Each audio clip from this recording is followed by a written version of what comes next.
Look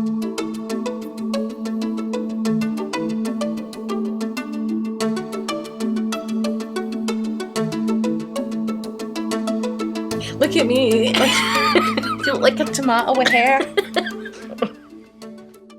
Journeys to Glasgow. I know everything about Journeys to Glasgow. Then pray do tell, Mother. Right, Journeys to Glasgow. Do you want to tell them? I'm sorry, you know everything. I lied. I only know that in Shettleston there's going to be throwing javelins, which I did in 1976, but it wasn't a javelin, it was a washing pole that I had sharpened at the end. Excellent. So, this is Ginny Godley. I'm Ashley Story, her child, and we'll be doing Journeys to Glasgow, which is going to be an amazing storytelling thing. We're going to travel around the Highlands of Scotland, gathering people's tales about their journeys to Glasgow. We are. We're going to be putting on comedy shows in those towns and getting people from those towns to join in. We'll also be doing bus tours in a vintage bus round about Glasgow. I love that. Okay. Where we'll be telling stories about the history, the amazing history of Glasgow, because Glasgow has a fantastic, rich and slightly scary history. It has. Most of your family. Yes. We will also be going into libraries where we'll be getting you to come in and tell us your stories. We'll be filming it. Do we get to shout in the library? Well, we can speak in a library. I've been told off for shouting in the library. I don't doubt that for a second. We'll also be doing comedy during the Commonwealth Games. That's 10 days of comedy during the Commonwealth. Now, you were asked to join the shot put team, weren't you? I was, because I'm known to be able to fling a big hard ball quite a long distance. I was actually asked to join the hurdle team because I'm long and tall and I'm good at jumping over fences. But they said you'll show up all the other Commonwealthers. And as you can see, we are fit and ready for the Commonwealth. We've been eating carrots for a month, just carrots. That's true. And do you know what else? I've been able to run. When I was younger, I could run the whole length. Was that last century? It was in the black and white days. Yeah. So I can run a whole street with a wee bag of coal. Yes, you can. Well, Oliver Twist chases her. That wasn't that long ago. Are you what Oliver Twist is based on? No, I'm not. Dickens did visit Glasgow once. Yeah, it wasn't Charlie Dickens. He ran the pawn. No. Anyway, we are looking forward to Journeys to Glasgow. I'm Ginny Godley. She's Ashley Story. Come join us. Tell us your stories. Yeah, tell us your Ashley stories. Story. My name's more relevant here. Yeah, mine's is godly, and I'm not really godly. No. Or cleanliness. No. But we will be on this journey. Clean. Yeah. Oh, good.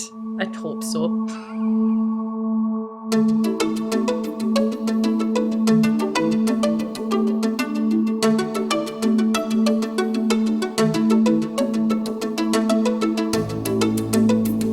This story was about 30 odd years ago. I worked in a bank and they would send you on courses, and I was so concerned about going on this course.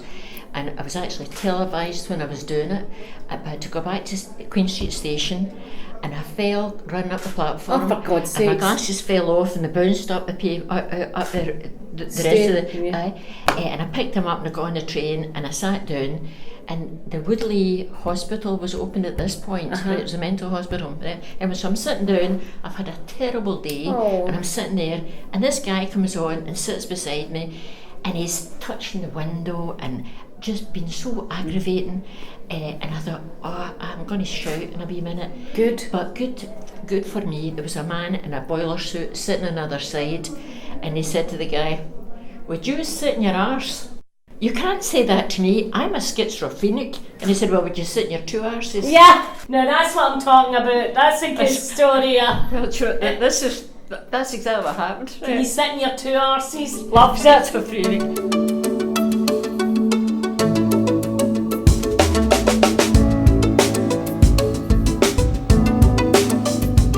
I found this on holiday, a beach south of Melbourne in Australia, where I'm from, and it has a little stamp on the bottom of it that says Kennedy Barrowlands, Glasgow.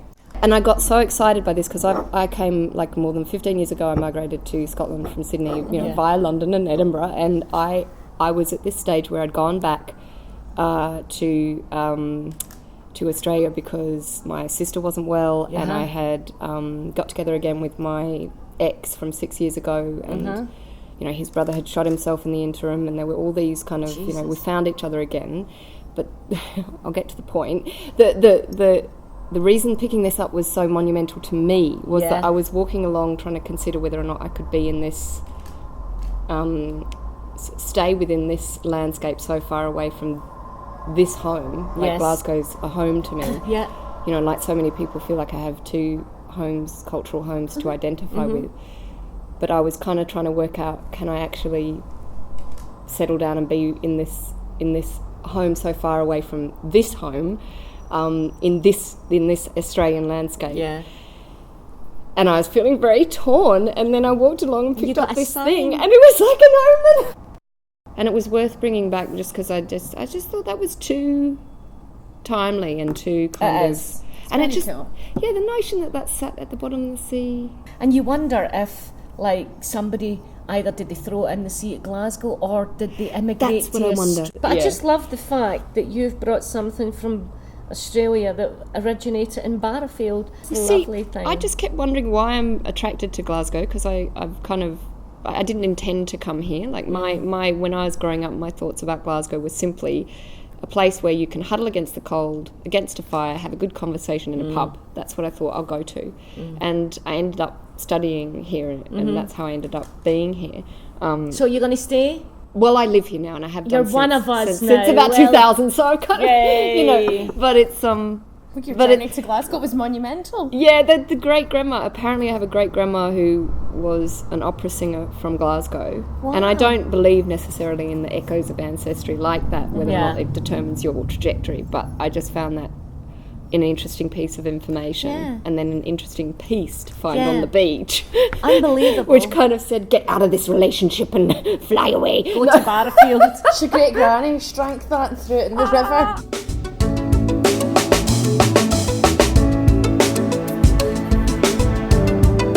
You're hiding a secret. Indeed. Because I heard you were a clippy. Well, that's Now, true. that entails a million journeys. Explain to the what a clippy is. Right. Well, a clippy is a person on the bus who collects the fares. Right. Like when I was a clippy, and What year was that about? that was about 1958. Right. Well, that was the height of the sexy rock and roll years, Rosemary. Yeah, but I wasn't a sexy rock and roll. I was doing the job as a student. Mm-hmm. You know, it wasn't a regular job that I had. It was every student's dream to get a job in the buses during the summer holidays because the money was really good. Right. It was either that or working, I think, in the subway, as far as I remember. But to get a job in the buses was kind of an achievement. I was at university. At that time I was studying, I was doing an arts degree. See, you're hiding. You're telling us that this just... No, I don't have many journeys. She was a sexy blonde bombshell that was studying art. Arts, MA, languages, Oh, right, sorry. history and French. I was doing that at that time. Be handy in the buses to be. It was very, very handy. So I was working on the bus. The bus route was I think it was just the Paisley buses. Right. We might. My memory's going a bit here. It might have been Paisley to Glasgow, but I think it was just local, the local buses in Paisley. So Most memorable night on the buses? Was there anything extravagant that happened? Something exciting? A story you could tell? Did you meet a man? Did you get chatted up? I haven't got the happiest memories actually of working on the buses because I actually only did it for about 6 weeks during the summer, and for the first 4 weeks of the 6 weeks you were kind of training. All right. Right? So that meant that you were doing an early shift for the 4 week period, which in turn meant that you were getting up about 5 in the morning to do a 6 o'clock start, and your shift I think was 6 till 2. And what I do remember was when I came home at 2:30 in the afternoon, I just used to fall asleep in the chair. But in between times, working in the buses was okay. I can't remember getting lots of laughs. There was a lot of pressure, and as I was saying out there, the biggest pressure for me on the bus, the biggest pressure was that I was really a slow learner. Right. And I was very slow at collecting people's fares on the bus. And I used to get anxious. Right. And somebody would give me the money for their fare, and I would give them the same money back. So I was actually very popular. Yes. people queued up for my bus.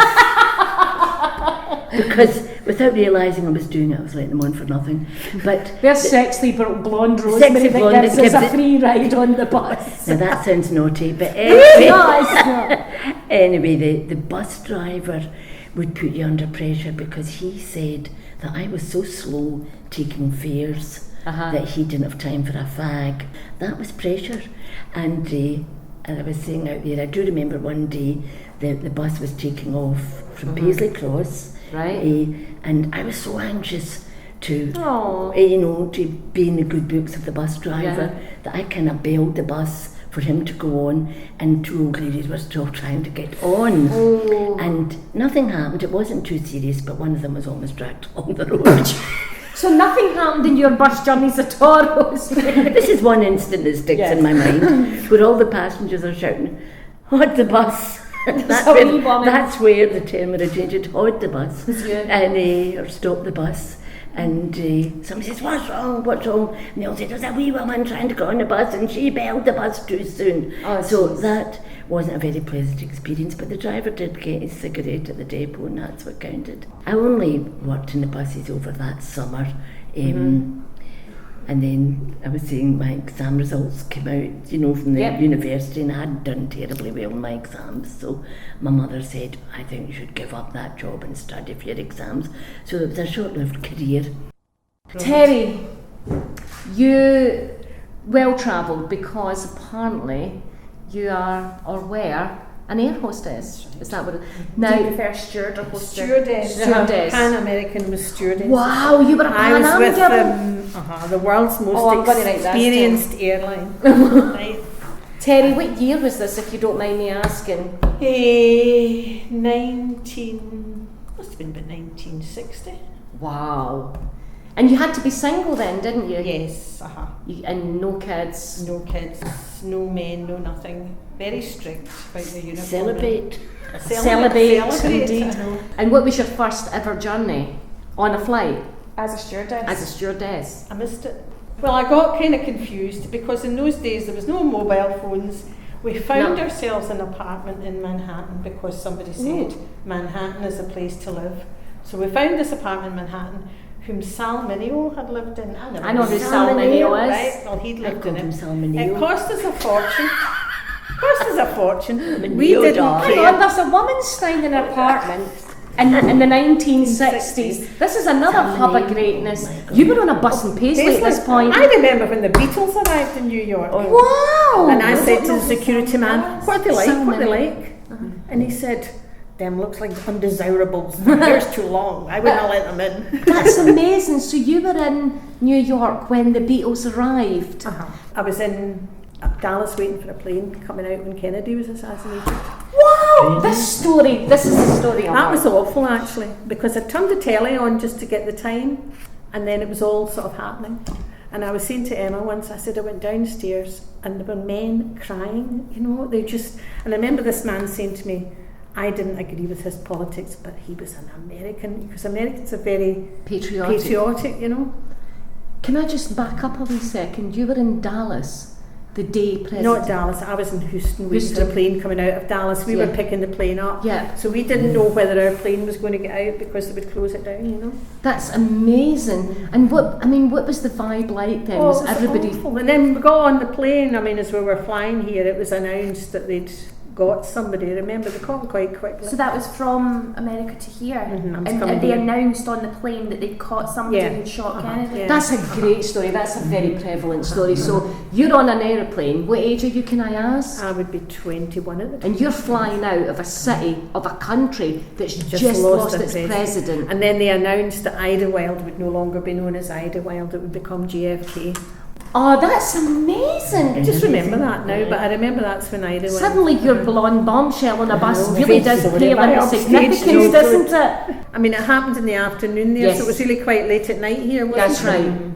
That's right. I can remember it was about 6:30 in the evening that we heard. I can remember. Were you on the bus at that point? No, I was doing the ironing and listening to the radio, and I heard that President Kennedy had been shot. And I phoned my husband, who was working in a fish and chip shop, And I was under strict orders on a Friday night never to phone Never him, to phone. because that was the busiest night of the week. And he said, "Why are you phoning?" I said, "Because President Kennedy's been shot." I thought it was sufficiently important to interrupt the serving of fresh Of course suppers. it was.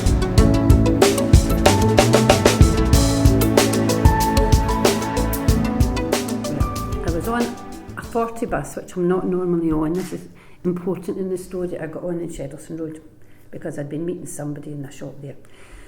Anyway, we're on our way to Parkhead. We just get into Westmuir Street. It was packed as usual, and somebody shouting, "Driver, driver." Now I thought she was shouting, "There's a stakeout."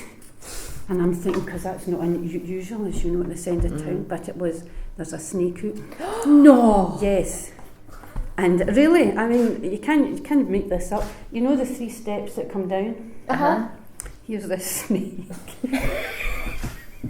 Well, before I could really panic, this woman who's sitting on the outside of a seat reached down, grabbed it, and she's stuffing it into this bag.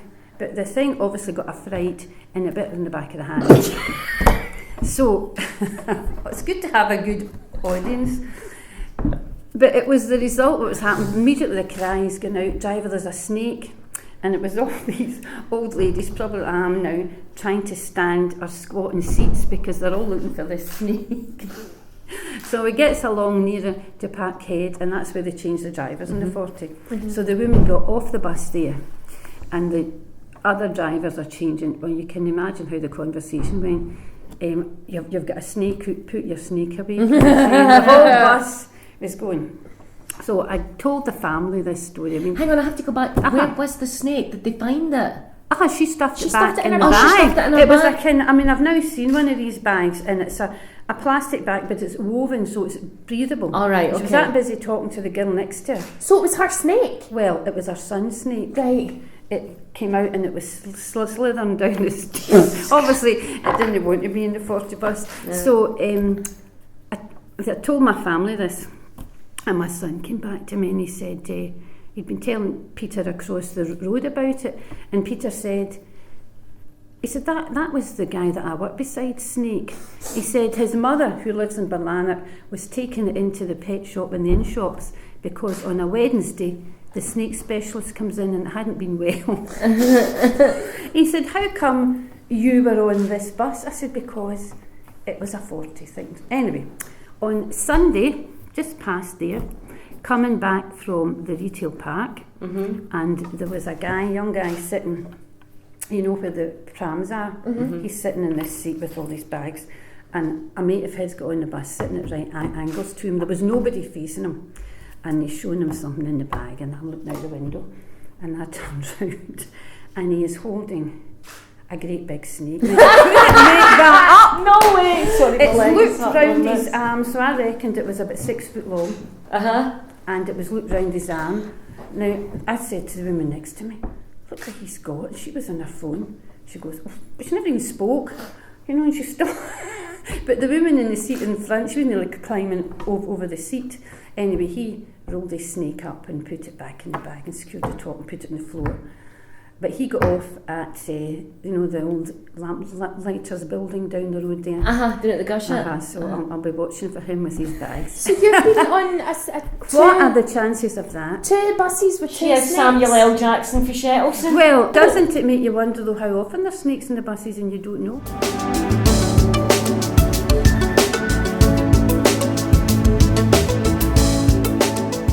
In the 50s, on either the New Year's Day or the 2nd of January, the BBs took us an outing to Kelvin Hall. Right. And we went to the Circus. shows in the morning, Carnival. and then we went to the circus in the afternoon, and then we came back home. Sometimes we went by the train, and other times we went by bus.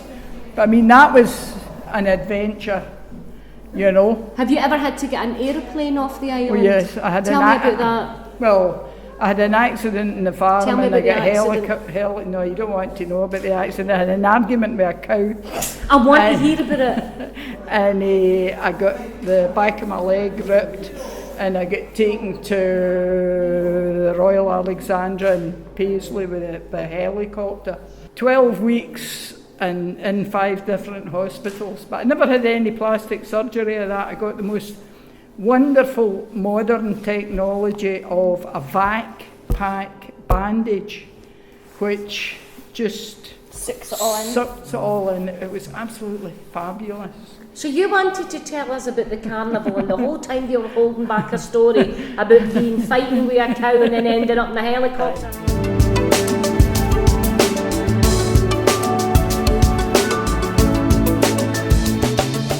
My journey starts from the far-off exotic place of Cumbernauld. Ooh, perfect. Because that's where I'm from. What's it called? Cumbernauld, yeah. That doesn't get annoying at all. And, you know, growing up there as a kid and not ever really fitting in, you know, I was a kind of slightly arty kid, odd kid, musician, drama classes, you know, the one that just finds things funny and does things in a kind of odd way. Meet your sister. Hello, nice to meet you. And so when I was about 13, I went to music school in Glasgow. You know, I went to the RSMD. They had like a Saturday school. Me too. Did you? Oh, there you go. Hiya. And the journey is that every Saturday, you'd get on the train and there'd be all these oddballs from all their different places getting on the train and going to Queen Street with their massive big tubas and double basses and different instruments, and you'd meet in Queen Street station. Kind of like a flash mob without actually playing. You would just wait with all your instruments. And my best pal was a tuba player, so she used to come in a tuba player, and if Celtic were playing on that day, she'd be full Celtic stripped with a tuba going to the RSAMD. It was just really funny. It looked like Ashley was carrying a dead child in a coffin. It was that big. That's what it looked like. It used to give me the EBs. I loved it because when I got in the tube, I used to swing it until I got a seat. So tell us about your journey. Just basically it's almost like the journey is coming to Glasgow, is coming home and finding all your other oddball pals that you feel part of. That's right. They did congregate there, didn't they? You were the same. I was Central. We all congregated in Central by the lift. Right, well we used to pick people up in Central, from Central as well, at top of Buchanan Street, and then what we'd do, we'd go en masse to Dino's in Sauchiehall Street, well it's not there anymore, but just to go and have hot chocolate and whatever, and then we'd all go up and do our classes. But it was just that way of, you know, during the week where you didn't fit in and you'd be at your school and not having your pals and whatever, but knowing that it was going to find your real family, I suppose. That's a really good analogy. It is an old saying in Glasgow, isn't it? Is like the one thing about Glasgow and journeys is you do find your own people.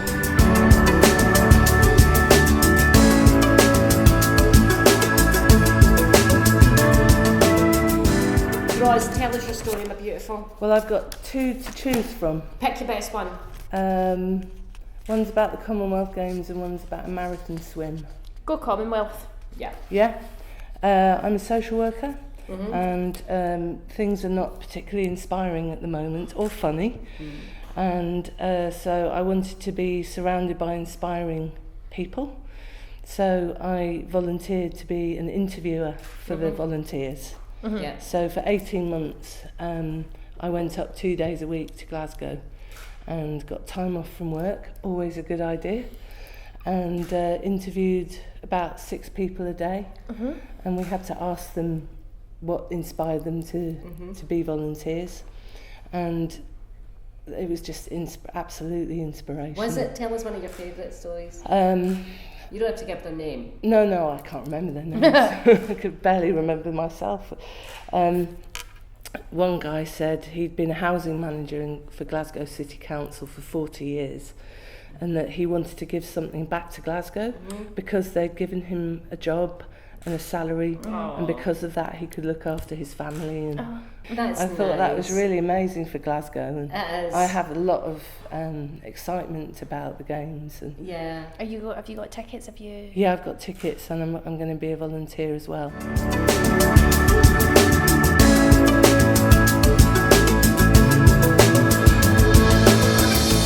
In the 1970s, me and my man got married, and he battered me for 12 years and got my legs with hammers. That's how what I want.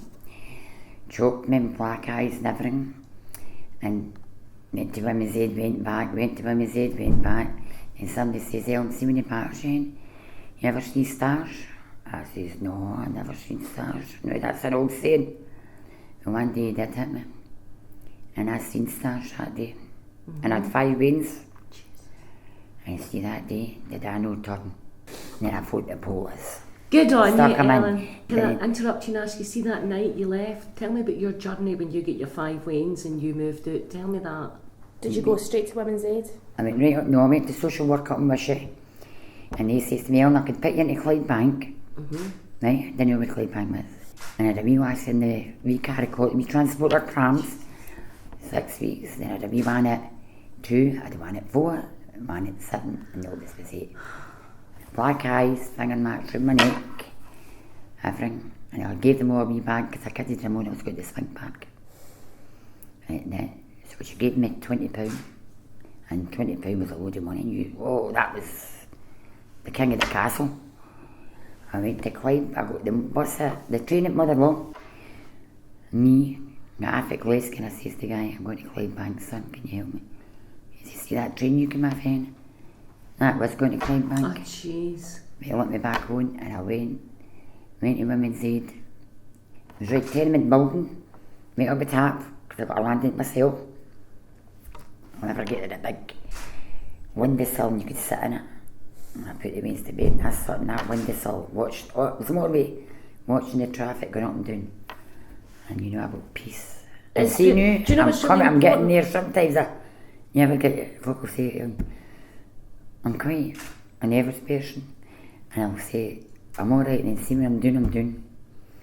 I see all the folk with the scheme, and I'd done my first aid course a fortnight ago, and I was out, I said, I'll never pass this. I said, wait, see all them get their certificates, I'm sitting here like a lemon. I'm saying to the tutor, what do you get if you don't pass? Don't tell me in front of everybody because I got a red neck. Pass it. Good on you. And I run the wee youth club, you know, with Heather and that. And I'm not getting there. Ellen, you're a gladiator. Do you know what's really lovely I'm just about this? getting confidence. I wish I'd done this years ago. And I seen these stars, that was my turning point. And I never put the sea stars. Well, do you know what? We got to see a star, and that's you.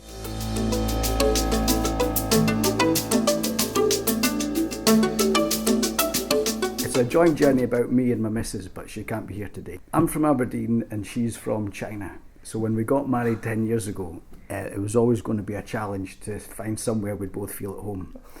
The 2 places that were the most obvious to try was Aberdeen, because it's where I'm from, and China, which is where she's from.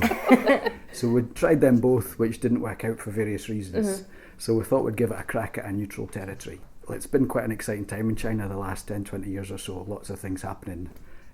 Big explosion in business and all that. Lots of exciting things happening. So that's what she grew up with. And Aberdeen doesn't quite measure up. So I had 2 boys at this point, got two boys now in fact. When the oldest one was ready to start primary school, it dawned on me, we were living in Aberdeen at this point, if he starts school, we'll probably just end up staying there. Not because it's a great idea, just because it would be too much of an upheaval. So when he was 4, we decided, right, where we're going to go. Aberdeen was a bit boring, so the other obvious choice was China. So I jacked in my job, I was working at Aberdeen College, and we decided to go and live in China and tried to set up an English school. Since I'd done that before, it seemed to make sense. So over we went. But it's a lot of good things about China, but it is a wee bit corrupt. And setting up a school isn't actually straightforward as I hoped it might be. And after a few months, we decided just to sack it. So then we came back again, but we still didn't want to live here. So we just came back, and I just started applying for jobs randomly everywhere. But she wanted to live somewhere a bit more cosmopolitan. So the most obvious solution was London, but I didn't fancy it. It's very impersonal, and there's hundreds of shows and nice food, and that's all great and everything. You can make really good money, but it's not somewhere I'd like to raise a family. No. You know what I mean? So we sent off all these job applications and ended up getting a job in Paisley, where I still work. So you settled and your wife Yes. is happy here? So, so the deal was, she says, right, you decide where to work and I'll decide where to live. Okay. Right, so I got interviews in Ayr and Paisley, ended up getting the one in Paisley. So like showed her the map, that's where I'm working. Like, now because of my prejudices as an Aberdonian, I wrongly assumed she wouldn't like Glasgow. Well, she actually didn't like Glasgow the first time she came, because the first time she came was to get her visa. But she didn't like it, but that's just because she had to get up at 4 a.m. or something, and there was a big that would queue. put me and- off the whole aye. country. Yeah, and it didn't go very well, because Aberdonians don't hold Glasgow in very high esteem, just because of... Because you're all fancy. Yeah, well, not even that. There's like strong football rivalries. It's just, what's the fancy word for when you don't like the next door city again? Stupidity. Stupidity, yeah. No. Stupidity. She got on the Tinterweb and decided to find out where the nice schools were, which sounded fair enough. Now, Newton Mearns is obviously quite infamous around here for being posh and la-di-da, but I'd never heard of it. So she just says, right, we're going to live in Newton Mearns, and I says, well, how far is it? So that doesn't look too bad. Yeah. Should be okay.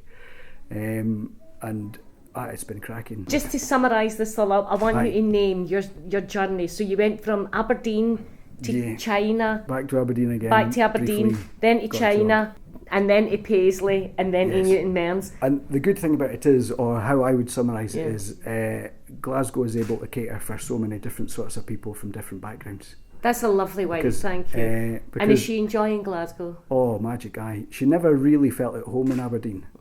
But here, within a few weeks, she loved it. And it is a welcoming place.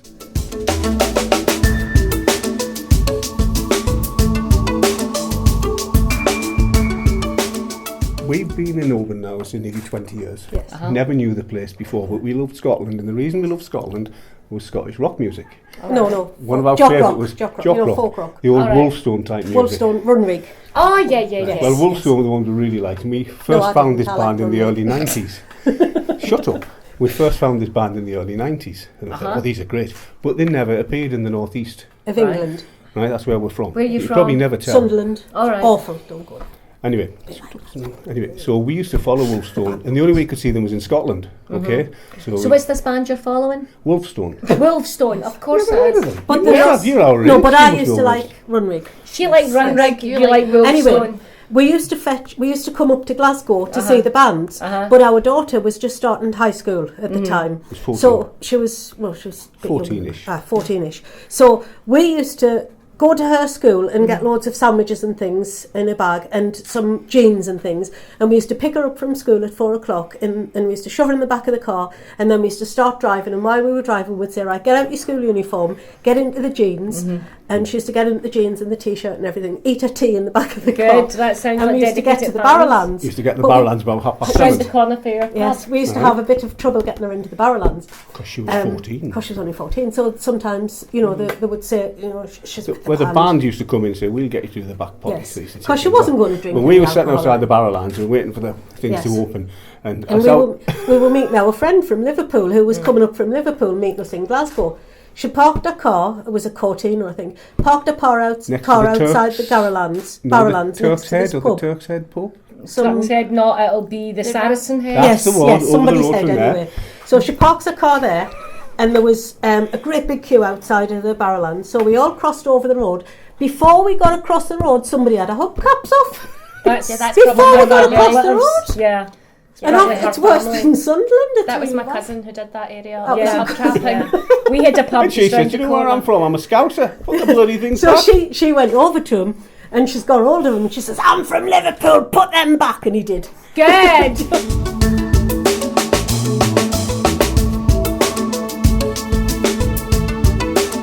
You ever been to Glasgow? Do you travel to Glasgow a lot? No.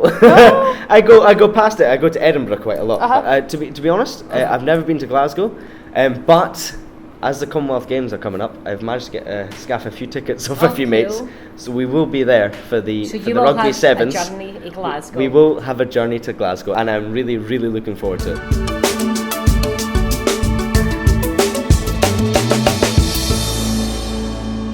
Well, this is an original 1960 McBrain bus which has had a great history. It started its life with McBrain's in the Western Islands and Highlands of Scotland, and it started its life in Islay in 1960 for 5 years. It's a 21-seater bus with a Royal Mail compartment at the back, which was quite unique for McBrain's at the time, because it didn't only carry passengers, it carried mail and cash to the banks, and milk and chickens and eggs. Sheep.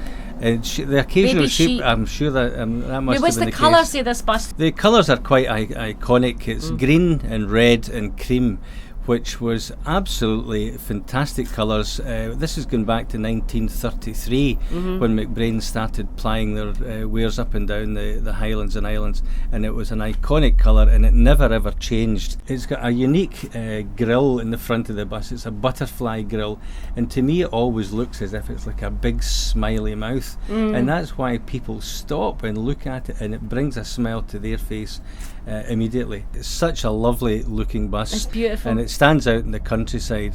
But when people come onto this bus, they always remember their journeys, wherever it may be, Fort William, Ballachulish, the rest and be thankful, Glasgow, Inverness. I mean, this little bus has been everywhere and has carried all sorts of people with all sorts of different journeys. So how have you enjoyed doing the journeys to Glasgow when we do the bus runs?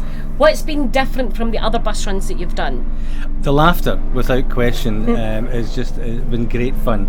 I was thinking just the other day about all the conversations that's happened in this bus since 1960. Yeah, can you imagine? Yeah, People talking about the Beatles. Talking about the Beatles, the Rolling Stones, and all through. But without question, this tour we're having just now, the laughter in the bus has been absolutely magical. And that's been one of the things we've discovered about the journeys to Glasgow is people don't always know what they have to come in and say, and they talk, and inadvertently the same message comes through every time as they found themselves here. Yeah. Not just physically, but spiritually and creatively and emotionally. They found themselves, and that's been one of the most resounding facts of this whole journeys to Glasgow. It wasn't about the leaving or the coming, it was about people actually finding themselves here, which is lovely.